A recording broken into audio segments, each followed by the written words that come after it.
എനിക്കൊരു കല്യാണം കഴിച്ച് ജീവിക്കണമെന്ന് എൻ്റെ ഏറ്റവും വലിയ ആഗ്രഹമാണ്. അതിനെന്താ? എൻ്റെ കൂടെ ഒപ്പം പഠിച്ച പിള്ളേരൊക്കെ കല്യാണം കഴിച്ചപ്പോൾ അവരുടെ മക്കളൊക്കെ സ്കൂളിൽ പോണേ. എനിക്ക് മാത്രം ഇപ്പോൾ ശരിയായിട്ടില്ല, ഒന്നും ആയില്ല. നോക്കാലോ.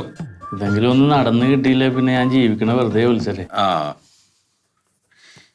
പിന്നെ എന്താണ് ഇപ്പൊ ഒരു പ്രശ്നം ഇതിൽ കാണുകയെന്ന് വെച്ചാലേ, രാശിപ്പൊരുത്തല്ല. രാശിപ്പൊരുത്തം വളരെ കുറവാ. നമ്മൾ എങ്ങനെ കൂട്ടിയും കിഴിച്ചും ഒക്കെ നോക്കിയാലും 4.5 പൊരുത്തേ കാണുള്ളൂ. ഇവിടെ നിന്ന് 3-4 അങ്ങോട്ട് വെച്ചാൽ അങ്ങനെയൊന്നും വെക്കാൻ പറ്റില്ലല്ലോ. അങ്ങനെ വെക്കുക നടക്കൂലേ?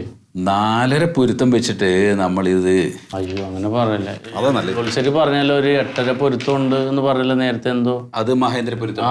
അത് 8.5 പൊരുത്തം ഇല്ലേ? അപ്പൊ ഇപ്പൊ 4.5 ആയില്ലേ? അപ്പൊ അതും ഈ 4.5 കൂടി ആകുമ്പോ 12.5 പൊരുത്തം ഇല്ലേ? അപ്പോൾ 2.5 പൊരുത്തം ബാക്കിയല്ലേ?